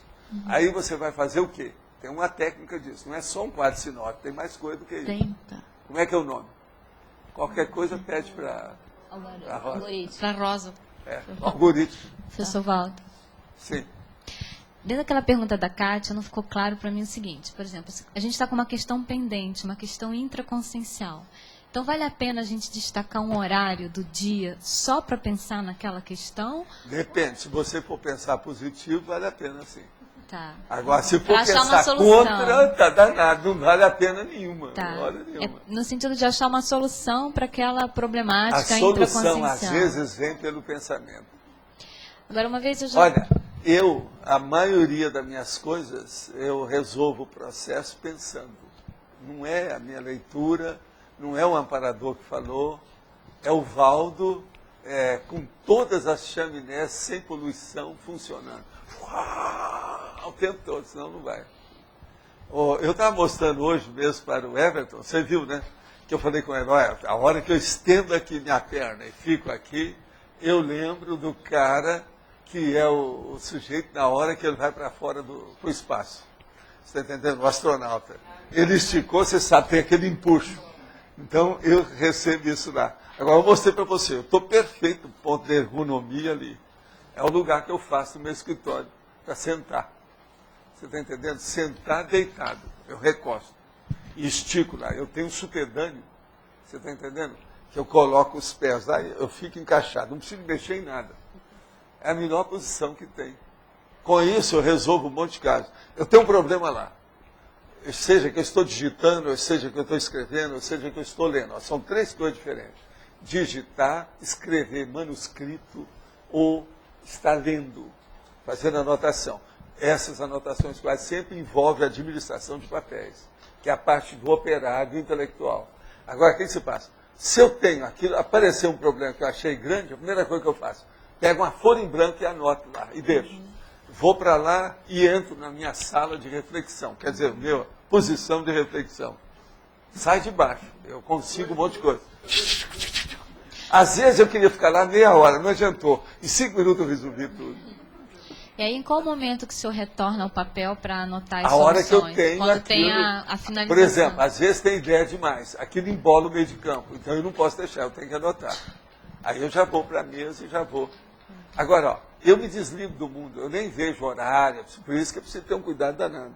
No Rio, a minha família, o povo do Instituto já sabia, ó, se eu estiver de mental soma, cuidado, não me dê nada para assinar e nem nada que seja importante. Você lembra que eu falava isso tudo para vocês? Eu sou muito pior hoje. Hoje, às vezes, eu tranco tudo, acabou. Nem a gatinha não entra lá. Você está entendendo? É o jeito. Para ficar totalmente isolado. Esse isolamento, às vezes, ajuda muito. Uma outra questão. Eu, gente, acho que daqui para frente tudo vai ser diferente, principalmente do ponto de vista de mental soma. Então, por exemplo, a pensanização de todo mundo vai ser dada mais ideia e mais valor. A humanidade não dá valor para a pensanização. Eles nem sabem o que é isso, né? A rigor mesmo. O que nós precisamos é disso. Por exemplo, a pessoa chegou aqui. Quanto você tem de pensanização? Nós precisamos de ter dado o padrão, dar aqui o nível de cada um. Não, esse aqui tem tanto de pensanização, esse outro tem tanto. Por ali é que a gente devia classificar as pessoas. Mas isso hoje é impossível, tá? É difícil. Mas eu acho que esse é o caminho da humanidade. A veja bem, não é heteropensanização, nem grupo pensanização, não. Autopensanização super avançada. Esse é o caminho nosso. Eu acho que é isso. O senhor mencionou algumas técnicas para o Roberto Leimig.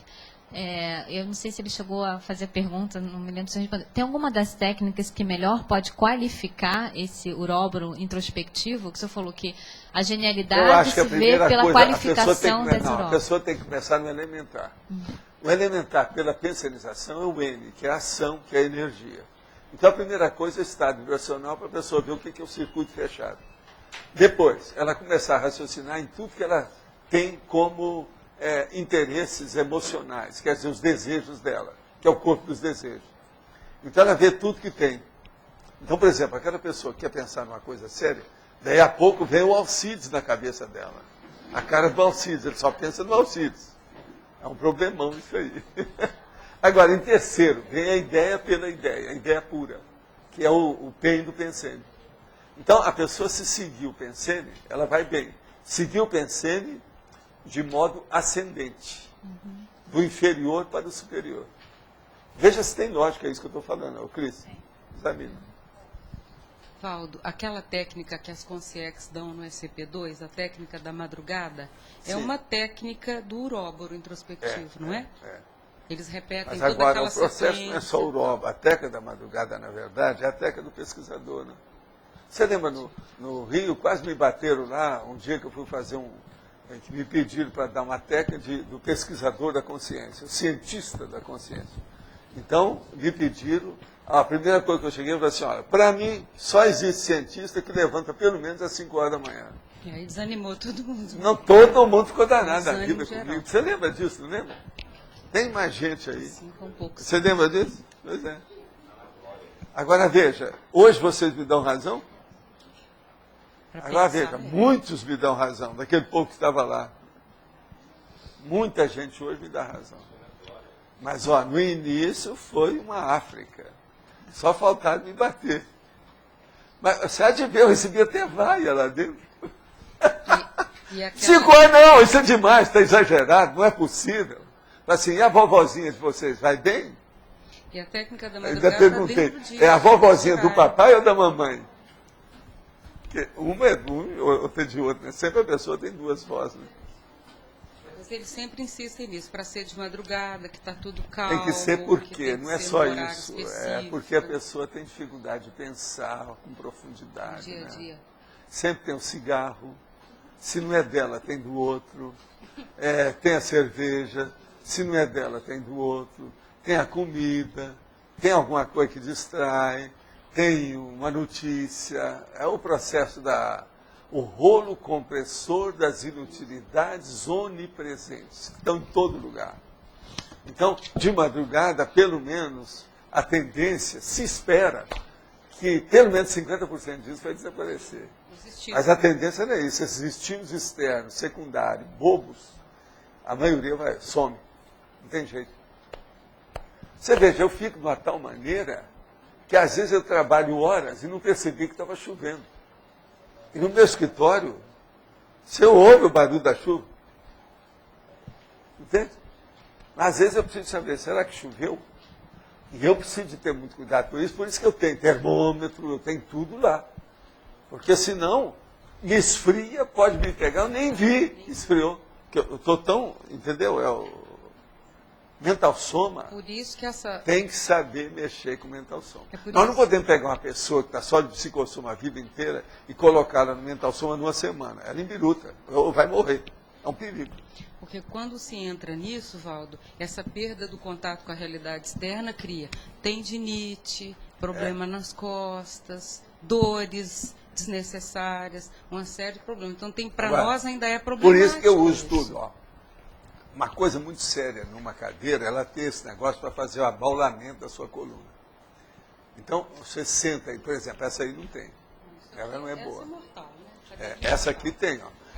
Eu agora ganhei uma, porque eles olharam essa cadeira e falaram que a cadeira é muito feia, então me deram uma.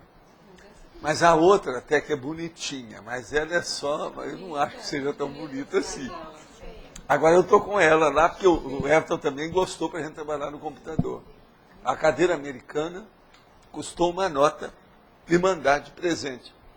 Agora, os gurgumilos dela aqui atrás é que são impressionantes, tanto de coisa que ela tem. Eu nunca vi uma cadeira com tanta besteira das costas. Mas olha, aqui a cadeira é boa, é.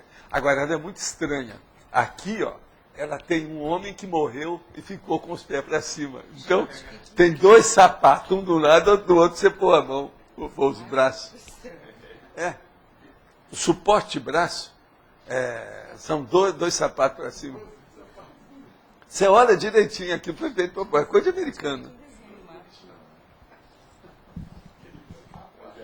Agora, a cadeira era para estar aqui, ó. Mas nós estamos deixando lá, porque a gente trabalha muito, ele também trabalha, ele gostou da cadeira também.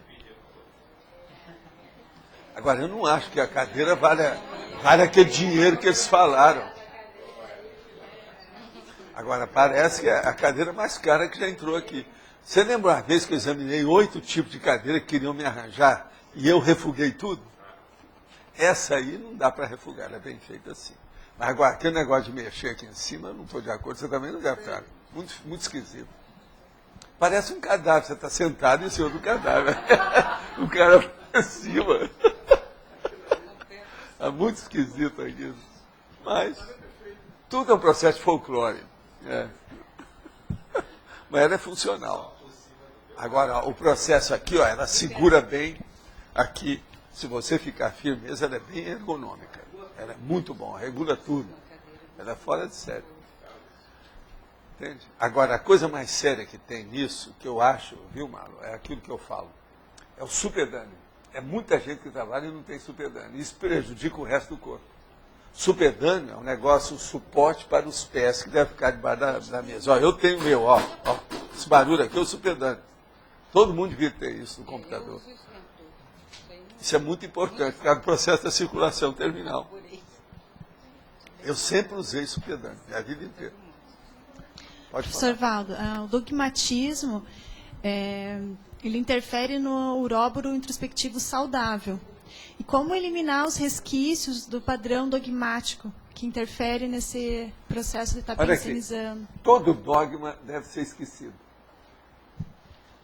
Mas quando você tem os resquícios do não dogmatismo... Pode ter resquício. Se você tem, a partir daquele momento, não vai ter mais. Você já sabe o que é? Por exemplo, eu tenho um livro, está com mau cheiro. Eu sei que está ali. Eu tiro aquilo na hora e nunca mais vou querer saber daquilo de novo.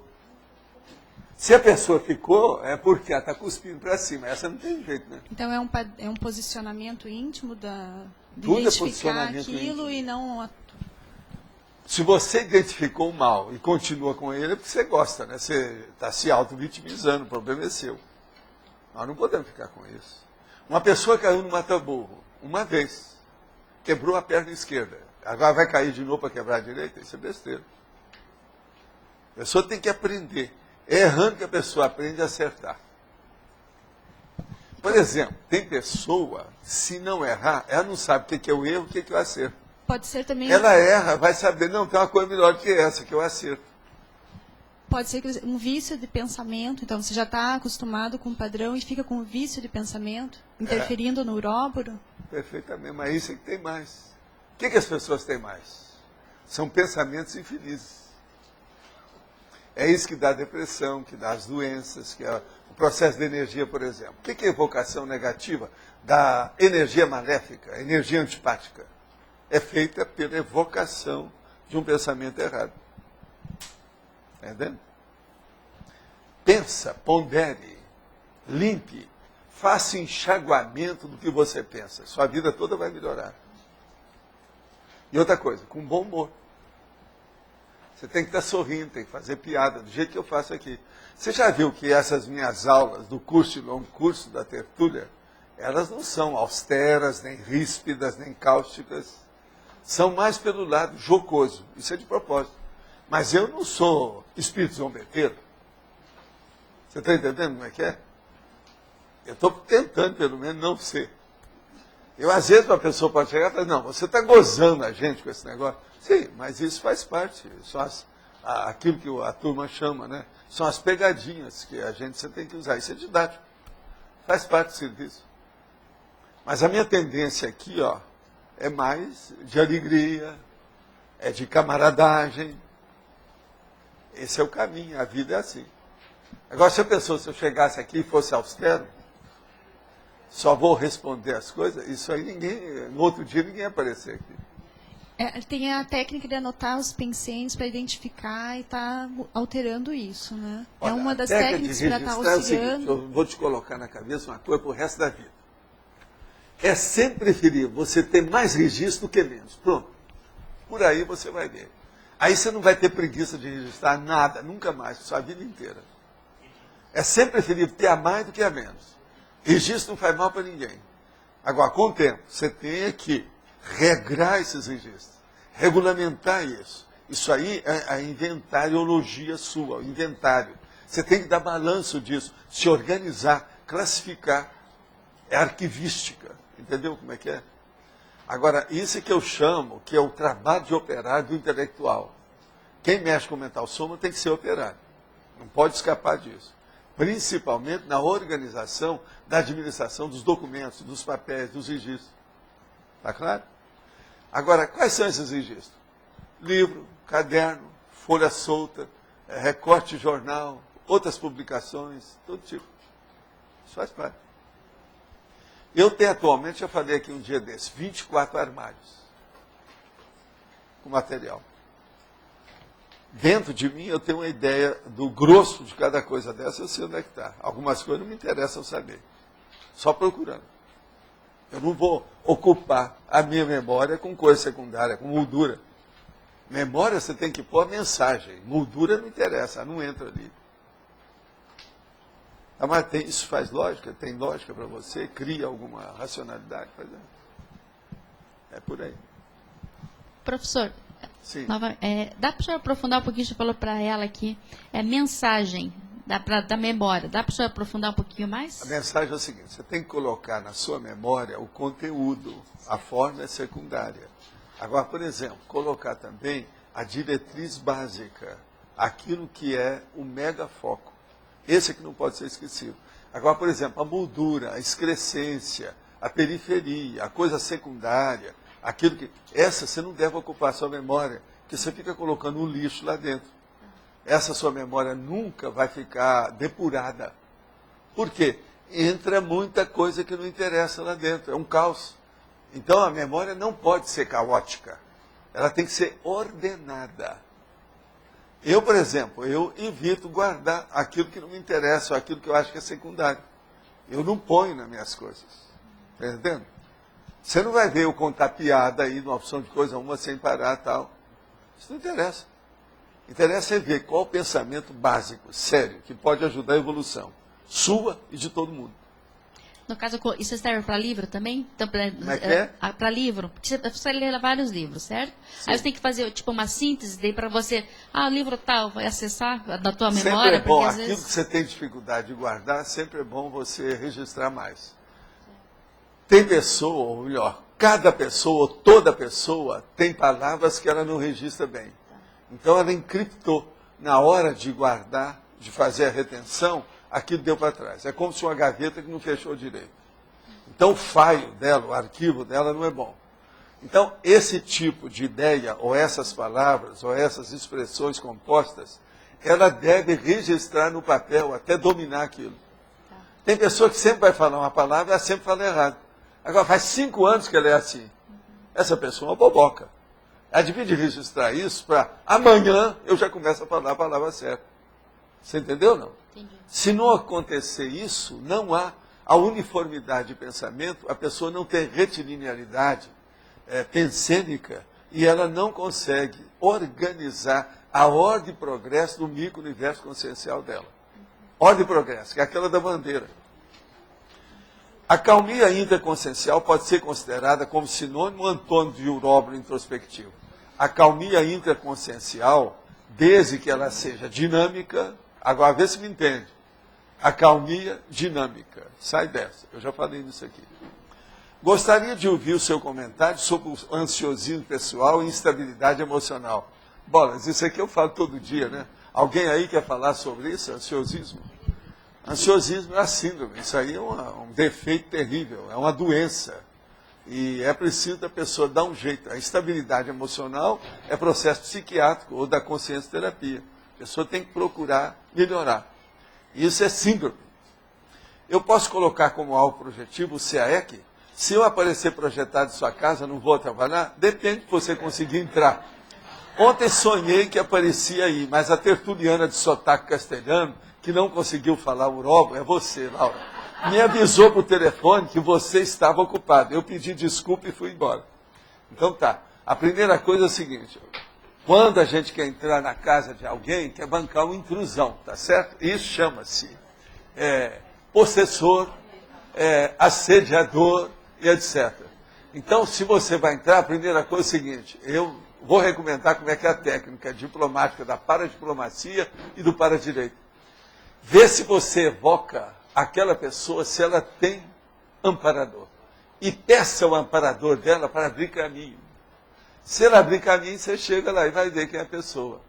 Entrar em certas casas, ou às vezes você está no mesmo hotel com outra pessoa, o seu apartamento está aqui, e o outro é contíguo ao seu, next door. E você sai e você não entra lá. Por quê? Está blindado. Eu já vi isso tudo.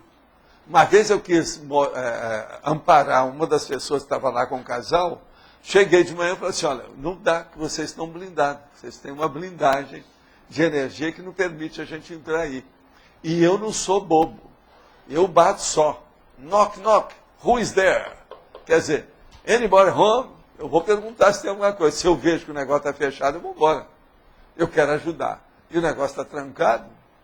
Agora, sou obrigado a falar. De manhã, a hora que nós saímos para tomar o café da manhã, o de jejum, eu falei com eles, olha, eu tentei entrar lá para atender a criança, não deu. Porque vocês estão blindados, tem alguma coisa aí, vocês já estão com assistência. Vê como é que é. Aí ele falou assim, é aquele negócio que nós tivemos pensando, falamos tanto, houve a blindagem mesmo. E a mãe tinha muita energia, eles blindaram o apartamento. Agora veja, era juntinho do meu. Eram praticamente 2 suítes. Foi aqui numa cidade aqui do sul. Um junto do outro.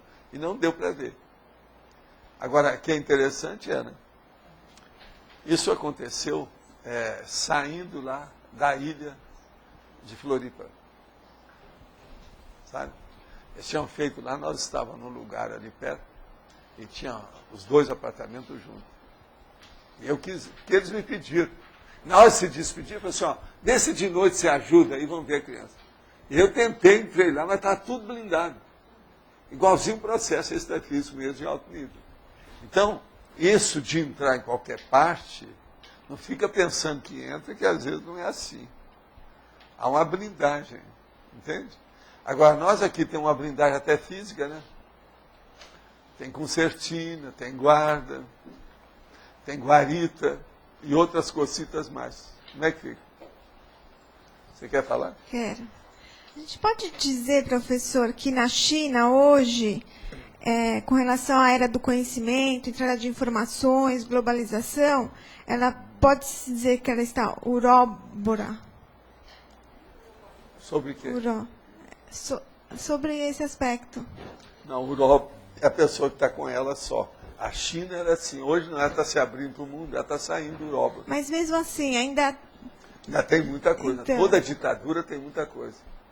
É a intoxicação íntima. Entende? Os sistemas estão intoxicados. Ditadura é intoxicação do regime político. Entende? Valdo, a gente pode utilizar o uróboro introspectivo como uma técnica de autocuroterapia, se a pessoa quiser fazer uma programação? Ponto. Não há dúvida que é. Se ela faz uma programação de temas e começa a entrar nisso. Começa pelo estado vibracional do circuito fechado. Então ela pode ser classificada dentro desse contexto e usada para esse fim. É uma técnica.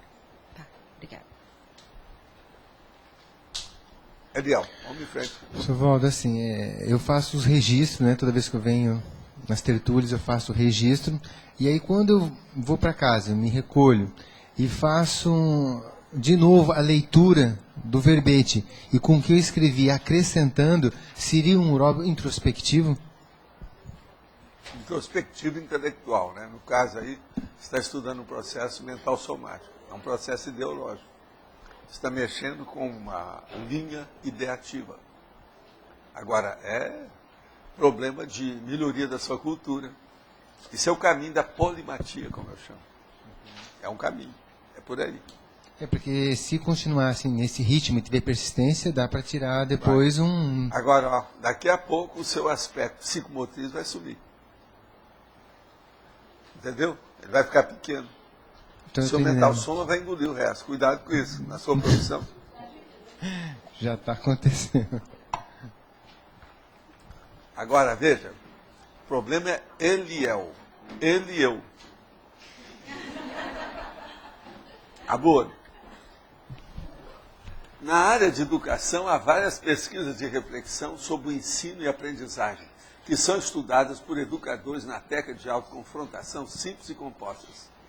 Na sua opinião, a técnica do uróboro introspectivo para a ciência convencional seria uma proposta de melhoria para o ensino ou reeducação das consciências? Lógico, mas tudo que nós falamos aqui visa essa técnica da reeducação.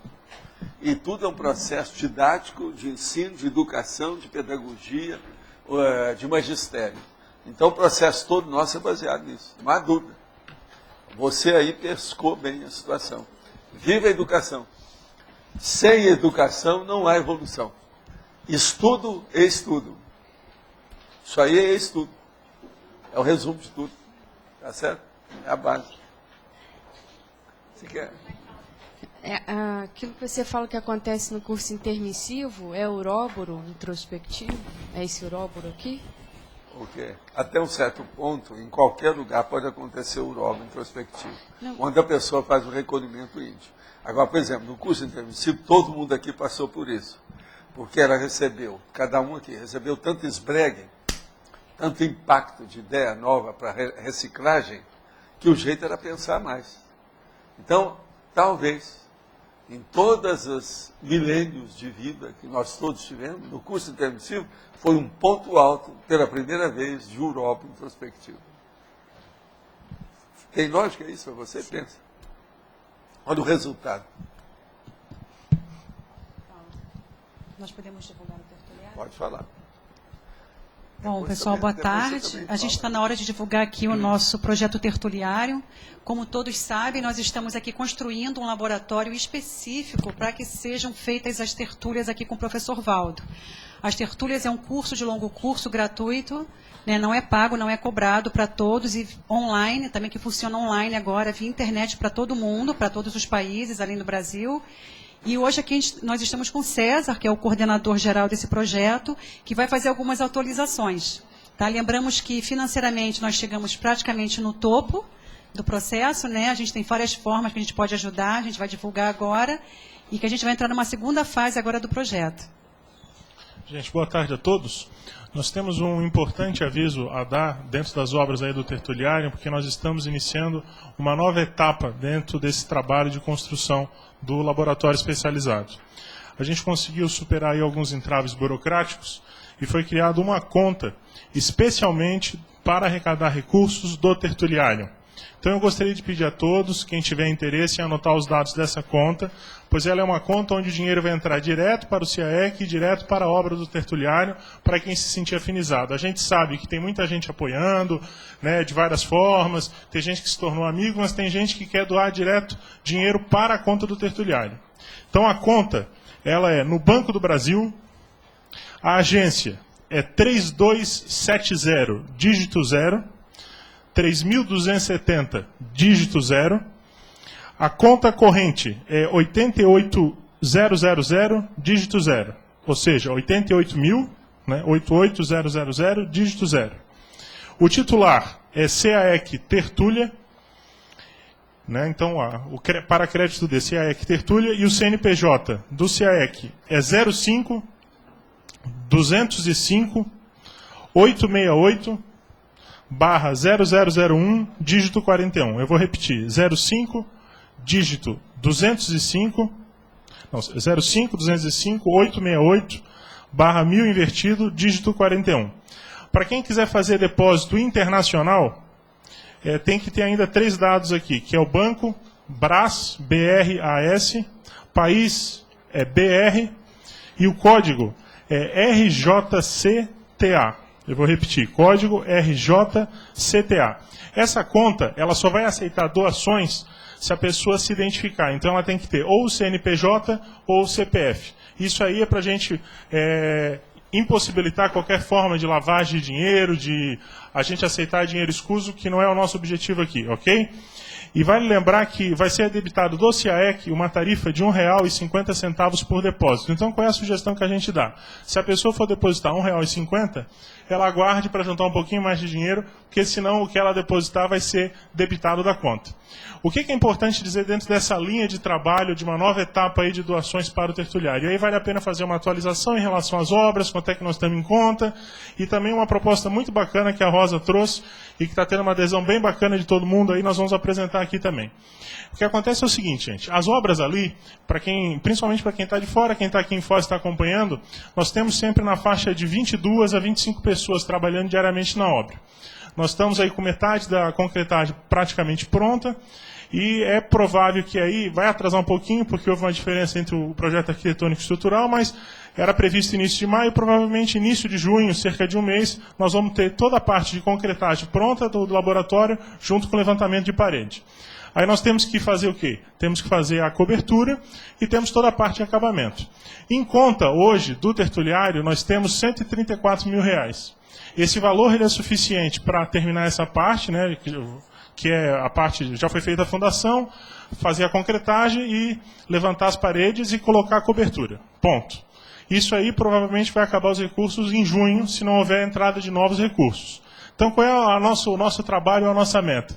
Nós estamos iniciando um movimento para poder levantar o restante desses recursos, e está sendo alinhavado em várias frentes. Nós temos essa frente das doações, nós temos a frente do curso de verbetes, que está sendo dado em todo o Brasil, aí, com apoio da Reaprendência.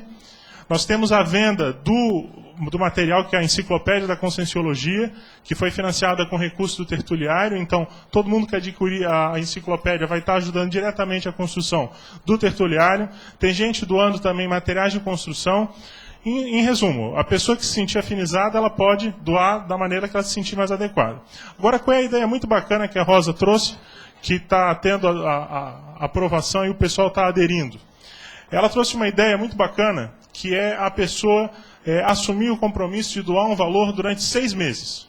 Então ela, por ela mesma, assume o compromisso de fazer uma doação direto para o Tertuliário, porque aí você tem uma previsão ou uma ideia para coordenar, né, ter uma previsão de entrada de recursos. Então tem gente que está doando R$10, gente que está doando R$20, R$50, R$100, cada um fica à vontade para estabelecer o valor ou o montante que achar mais adequado. O fato é que a gente já tem aí 14 pessoas que se disponibilizar a doar um valor mensal, e a gente já está, então, contando com R$ 2.520, isso para 14 pessoas, durante um período de 6 meses. Então, por exemplo, a pessoa assume R$ 10 por mês, vai centralizando as doações na Rosa, né, ou nas pessoas que forem assumir centrar isso, e no final vai lá e deposita tudo de uma vez na conta do tertuliário.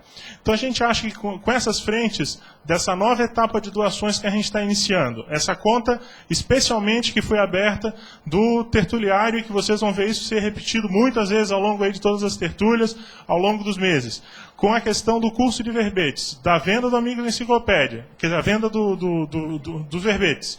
Temos também Amigos na Enciclopédia. Todo esse montante, todo esse trabalho, esse esforço conjunto, vai possibilitar a gente inaugurar o tertuliário no verbete de número 1000. Essa é a nossa meta. Está previsto inicialmente no dia 29 de outubro, uma quarta-feira, né, 29 de outubro. Vamos ver se a gente vai adequar ali, se vai ser um pouquinho mais, um pouquinho menos, mas ao menos é uma meta dentro desse trabalho para inaugurar o laboratório ainda em 2008, de acordo com essa previsão do professor Valdo. Né? As metas para 2008, então é uma meta também grupal inaugurar em 2008. Eu não sei se a professora Flávia queria... Não, só queria colocar que todo esse material que vem aqui do tertuliário não é cobrado nada nosso, as tertúlias nunca foram cobradas, os papéis de verbetes que são impressos diariamente é uma doação direta do professor Valdo, né? Então tem toda a tinta que é gasta, cartucho, ar-condicionado, luz. Então a manutenção desse trabalho requer realmente a nossa ajuda. Então quem puder, né? Nós não cobramos mão de obra. Fala isso aí. Todo mundo aqui é voluntário. Todos aqui somos E outra voluntários. coisa, CAEC nunca recebeu dotação orçamentária, nem municipal, nem estadual, nem federal, nem internacional. Nós temos só doações de voluntários. E nós fazemos voluntariado isso, é um fato conosco. E nós fazemos isso com muita alegria, né? Porque a gente sabe que os maiores quem mais recebe aqui somos nós, em termos de informação, atualização e assistência aqui direto do professor Valdo e dos amparadores do trabalho.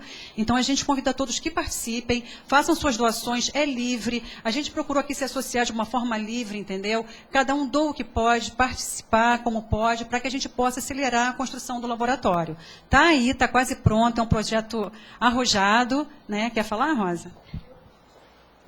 Esse projeto é para possibilitar a todos participarem, entendeu? Não importa se vai ser com R$10, pode ser até com R$1, se quiser, porque a gente vai juntar todo um bolo mensal.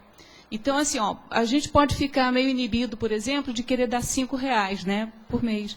Mas, se tem uma listagem com mais de 100, mais de 200 pessoas, se cada um puder dar R$5, já é bastante, já vai somar um total importante. E o que eu acho mais interessante é você estar participando desse movimento, sabe? Você está contribuindo para a construção do tertuliário. Então, a ideia do projeto foi daí também.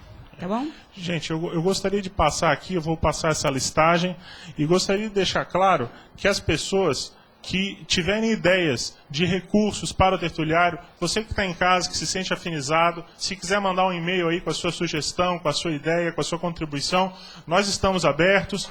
Estamos elaborando aí uma série de materiais promocionais. Nós temos os tijolinhos, mas em breve nós vamos ter canetas, canecas e uma série de outros materiais para divulgar e vender essa ideia do tertuliário mais ainda. Só um momento. Eu estou aqui na fila, tá? Só porque assim, justamente nesse momento que o César começou a falar, meio minuto antes, chegou um e-mail para a coordenação da tertúlia de uma pessoa que queria saber como é que ela podia fazer doação. Então, eu não sei se a pessoa escutou a tua fala ou não, mas eu quero esclarecer aqui que a gente vai colocar um número de conta no site da tertúlia online, tá? Então, todo mundo fique calmo, fique tranquilo, que hoje mesmo, à tarde, a gente vai colocar esse número de conta aí. A minha sugestão, então, com o meu voluntariado, aqui, nesse mês de abril, quem quiser consultoria ambiental, paisagística, essa coisa, seja hora ou seja hora de campo, ela toda vai ser revertida, então, para o tertuliário. Que eu não tenho os tijolos, essa coisa toda, mas tenho o serviço. Né? Então, meu serviço fica aí disponível. Então, quem quiser contratar, como algumas pessoas já contratam, então, no mês de abril, todos os recursos de hora técnica, consultoria e assistência em campo está para o tertuliário. Em abril, ela abriu. Já é outra modalidade. Bacana a ideia, Érica, bacana, é uma outra modalidade. Gente, o pessoal tinha pedido para repetir a conta, né? Então vamos de novo mais uma vez. A conta SEAEC Tertúlia. É o nome da conta, SEAEC Tertúlia. Banco do Brasil, agência 3270, dígito 0. 3.270, dígito 0. A conta corrente é número 88.000, dígito 0. 88.000, dígito 0.